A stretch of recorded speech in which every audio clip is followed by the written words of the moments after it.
अब ये जो रक्त नलिकाएं होती हैं ये दो प्रकार की, धमनी, शिरा, आर्टरीज और वेन्स के नाम से जानते हैं। चलिए इसमें हम लोग अंतर स्पष्ट कर लेते हैं कि क्या क्या चीजें इनमें होती हैं। चलिए देखते हैं धमनी। धमनी को इंग्लिश में कहते हैं आर्टरीज और शिरा इसको इंग्लिश में कहते हैं वेन्स। देखिए धमनी जो होता है ना इसमें शुद्ध रक्त जाता है। इसको याद करने का एक ट्रिक समझिए, ध से धमनी, ध से धनी लोग, ये केवल एक ट्रिक है। कुछ लड़के आप लोग में ऐसे होते हैं ना कि आपको समझने के लिए कुछ ट्रिक देते हैं ना तो वो लोग बाबू टॉपिक छोड़ के उसमें चले जाते हैं कि सर ने ऐसा क्यों बोला। अरे भैया हम आपको समझ में नहीं आ रहा है तो ही तो आप किसी टीचर के पास जाते हैं या समझाने के लिए वीडियो देखते हैं। तो हमारा मकसद है आपको समझाना, तो आप समझने की उस पर ध्यान दीजिएगा। आप मेरे शब्द को पकड़ लेते हैं, कहने लगते हैं सर ऐसा क्यों बोल दिए। अरे भैया हम समझाने के लिए बोल रहे हैं। देखिए ध से होता है धमनी और ध से होता है धनी लोग। धनी लोग थोड़ा शुद्ध दिखते हैं, कपड़ा वपड़ा ठीक ठाक रहता है, समझ में। अभी मत कहिएगा कि सर आप गरीब की बुराई करें, भैया हम समझने के लिए बोल रहे हैं, ऐसा हम किसी का हम बुराई नहीं कर रहे हैं। सब शुद्ध होते हैं, अच्छे होते हैं। अरे भाई गरीब लोग के पास ही ज़्यादा दिल होता है, अमीर वाले तो केवल इंसान होते हैं, उनमें इंसानियत कम होती है। अब कोई बुरा मत मानना भाई इस बात का। तो ये जो होता है धमनी, समझिए ध्यान से, तो ध से हो गया धनी, ध से हो गया धमनी। तो धनी लोग थोड़ा शुद्ध दिखते हैं, तो ध से धमनी, ध से धनी, तो उसी से याद रखिएगा शुद्ध। और इंग्लिश में भी ट्रिक है, ए से होता है आर्टरीज, यानी आर्टरीज, ए से ए ग्रेड, ए ग्रेड मतलब अच्छा खून, ए ग्रेड का खून आर्टरीज में, शुद्ध खून। तो शुद्ध या किसे याद रखिए, ध से धनी, तो धमनी में। ये समझ में आ गया, उसी का उल्टा कर दीजिएगा तो ये हो जाएगा। एक ही याद रखिए। अब हम इसमें समझते हैं, तो बच्चा वाला चीज़ है, आप लोग को याद रहना चाहिए। हमको क्या जरूरत है ट्रिक से समझाने का। पहला समझते हैं, धमनी जो होता है ना वो ब्लड को हार्ट से लेकर बॉडी की ओर जाता है, हार्ट से बॉडी की ओर जाता है। ये इसकी सबसे मेन परिभाषा है, सबसे बड़ा मेन परिभाषा है कि वैसा नस जो हार्ट से बॉडी की ओर जाए उसको हम कहते हैं धमनी। अब दूसरा चीज देखिए, हार्ट से जब जाता है धमनी किधर, बॉडी की ओर, तो इसमें प्रेशर बहुत ज़्यादा रहता है। प्रेशर इतना भयानक रहता है कि इसमें प्रेशर की मात्रा ज़्यादा रहती है। वो प्रेशर कितना होता है, 120 मिलीग्राम पारे का होता है प्रेशर, 120 उसको नापिएगा पारे पे। तो प्रेशर उसमें ज़्यादा रहता है। अब आप बताइए, प्रेशर ज़्यादा है और इस नस को अगर भगवान ऊपर बना देता तो ये तो फाड़ के चमड़ा को निकल जाता। इसलिए भगवान इसे क्या कहता है, बहुत ही गहराई में डालता है। तो शरीर में जो अंदर देखिए, हाथ में जो ऊपर नस दिख रहा है वो धमनी नहीं है, जो अंदर मोटका मोटका दिख रहा है सब ना, वो धमनी है। वो शरीर की ज़्यादा गहराई में होते हैं और मोटे होते हैं। मोटा क्यों होता है, क्योंकि भैया प्रेशर ज़्यादा है। गहरा क्यों होता है, भैया प्रेशर ज़्यादा है। इसमें किसी भी प्रकार का वाल्व नहीं लगाया जाता है। वाल्व उस दरवाजे को कहते हैं जो एक ही ओर खुलता है, दूसरा ओर नहीं खुलता है। जैसे आप हैंडपंप में चलाते होंगे तो पंप में एक वाल्व लगा होता है, नल में पानी नीचे से ऊपर खींच लेता है और वापस जाने नहीं देता है। कभी कभी वही वाल्व घिस जाता है तो पानी वापस चला जाता है। साइकिल में भी एक वाल्व लगा होता है कि हवा इधर से भरिएगा तो भर जाएगा और उधर से आने नहीं देगा। तो इसमें किसी भी प्रकार का वाल्व नहीं होता है। अब आप कहिएगा कि सर ये कैसे, तो देखिए इसमें वाल्व लगाने की ज़रूरत क्या है, क्योंकि जिस नस में ऐसे हार्ट अगर ब्लड को पंप किया है तो ससुरा अपने हुमच के पंप किया, उनको आने का सवाल पैदा नहीं होता है। तो भगवान वाल्व लगा के वाल्व बर्बाद थोड़े करेगा। तो हार्ट इतना ना हुमच देता है। हुमचने का मतलब समझते हैं, सीबीएसई वाला ध्यान से समझेगा, हुमचने का मतलब है नहीं समझेगा।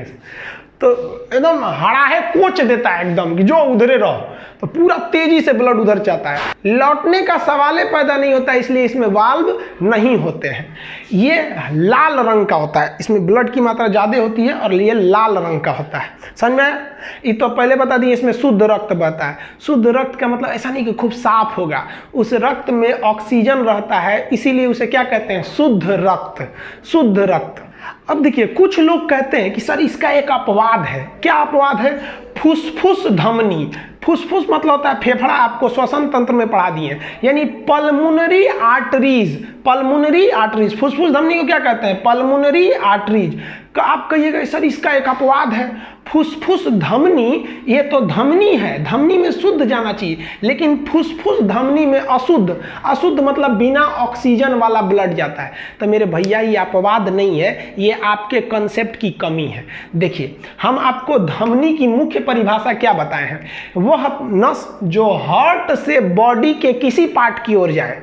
अब एक बात बताइए, हार्ट में जब ब्लड आता है तो वो पंप करने से पहले उस ब्लड को फेफड़ा को देता है कि रे रे भैया रे इनमें ऑक्सीजन मिला, ऑक्सीजन मिला, अब मिलाने के बाद तुम वापस दे, तब हम इसको पूरे शरीर में भेजेंगे।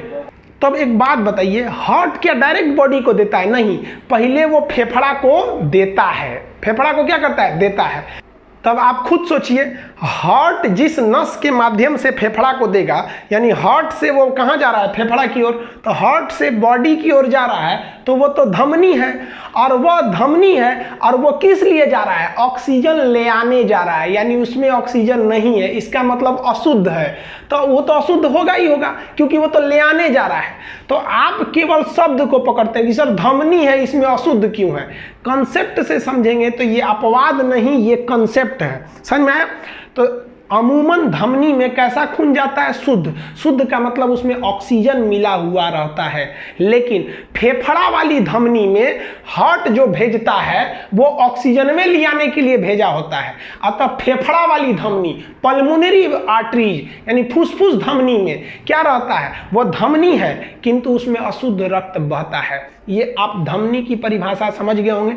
धमनी में वाल्व क्यों नहीं होता है? क्योंकि इतना ना हुमच के फेंके रहता है कि वापस आने का सवाल पैदा नहीं होता है। तो ये धमनी समझ में आ गया होगा आपको। अब हम समझते हैं सिरा के बारे में। सिरा को इंग्लिश में कहते हैं वेन्स। इसको ट्रिक से याद करने की जरूरत क्या है? इसको याद कर लिए तो इसी का बस उल्टा है। क्या कि भैया बॉडी से वापस लाएगा जब, तो बॉडी से वापस लाने वाले नस को हम क्या कहते हैं? सिरा। ये किधर ले आता है? हार्ट की ओर। तो ये बॉडी से हार्ट की ओर ले आता है। इसका जो प्रेशर होता है वो प्रेशर कम होता है। कितना होता है? तो 80 होता है। प्रेशर कितना होता है? 80 होता है। अब आप कहिएगा कि ससुरा इसका प्रेशर वह घट कैसे गया? तो समझिए कैसे घट गया।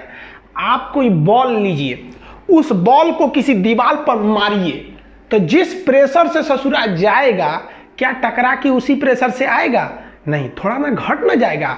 तो जो हार्ट है ये हुमच के मारा है 120 पर, तो उतने उधर से थोड़े आएगा, आराम आराम से आएगा। तो इसका प्रेशर कम होता है। अब ससुरा प्रेशर कम होता है ना, तो भगवान को लग गया इस बात का डर कि कहीं ससुरा प्रेशरवा इतना न कम हो जाए कि ब्लडवा ओनिए का ओनिए रहले रह जाए, चाहे टकरा के ऐसे आए और प्रेशरवा घट जाए तो वापस लौट जाए। तो पता चला ब्लड पंप किया पैर की ओर, ससुरा पैरे में रह गया, तो इतना मोटा हो जाएगा पैरवा, ले भाई फाइलेरिया टाइप का, तो वो तो दूसरी बीमारी है। तो भगवान बहुत होशियार था, देखा कि ससुरा जो पंप करता है ये पंप, तो इसमें प्रेशर कम होता है, इसीलिए इसमें एक वाल्व लगा देता है। वाल्व देखिए ध्यान से, ये यही है वाल्व। ये वाल्व क्या होता है कि ब्लड जब इधर जाएगा तो ये तो खुल जाएगा, और गलती से लौटेगा, लौटने के लिए देख रहे हैं, लौटने के टाइम पे उल्टा प्रेशर लगेगा। उल्टा प्रेशर लगने के कारण भग देना बंद हो जाएगा। भग देना बंद हो जाने का मतलब समझते हैं, सडनली क्लोज डाउन, तो सडनली क्लोज हो जाएगा वाल्व में। तो चूंकि इसका प्रेशर कम होता है ना, इसलिए भगवान होशियार था, कहीं ससुरा लौट गया तब डाल दिया वाल्व कि लौट, अब तुम लौटिए नहीं पाएगा। और जब लौट नहीं पाएगा तो अगली बार हार्ट ना और हुमच के मारेगा, तो उसके बाद वाले जो ब्लड आए हैं सर इसको ठेल लेके चल जाएंगे। सर चल चल बकलवाइया का रुका था, चल चल चल वहाँ चाचा बुलाए हैं, हार्ट चाचा, हार्ट दिल, समझा है आपको? तो ये इसका प्रेशर कम होता है, इसीलिए इसमें वाल्व होता है। प्रेशर कम होने के कारण भगवान इसको बहुत पतला बनाया है, कहा कि सजरा इसका प्रेशर कम है, ये थोड़े ना फटेगा कि इसको इतना मोटा करना है, और पतला भी बनाया है और त्वचा के ठीक नीचे रखा है इसको। इसलिए जो आपको ये नसें दिखती हैं ना, ये नसें सिरा नहीं है, ये धमनी है। ये पतली है, इनका रंग हल्का नीला दिखता है, लाल नहीं दिखता उनकी तरह, नीला। यहाँ हल्का हल्का जो दिखता है वो धमनी होती, सिरा होती है, उनमें प्रेशर उतना तगड़ा नहीं होता है। समझ में आ गया आप लोग को? तो ये ऊपर वाला जब नस कट जाता है ना तो इसमें फुचुर फुचुर पानी फेंकता है, इसे हल्का हल्का ब्लड निकलता है, धीरे धीरे फेंकता है। और वही अगर अंदर वाला कट गया ना कचकचा के तो फेंकेगा एकदम भयानक। इसलिए जब मीट मांस वाला मुर्गा काटता है या बकरा काटता है तो देखिएगा यहाँ का पहले चमड़ा काट देगा। इसे चमड़ा काटने के बाद ये जो मेन नस दिख रही है, एक इधर मेन नस दिख रही है, चमड़ा काटने के बाद उस नस को काट देगा तो आपको एक आवाज़ सुनाई देगी प्रेशर का, उसमें से ब्लड निकलने का। और अगर वही नहीं कटेगा ना तो बेचारा तड़पेगा, बहुत जल्दी मरेगा नहीं। फिल्म उलिम में देखिएगा ना, लड़की सब नौटंकी करती हैं, सब तुमने मुझे धोखा दिया, जाओ मैं अपना नस काट लूँगी।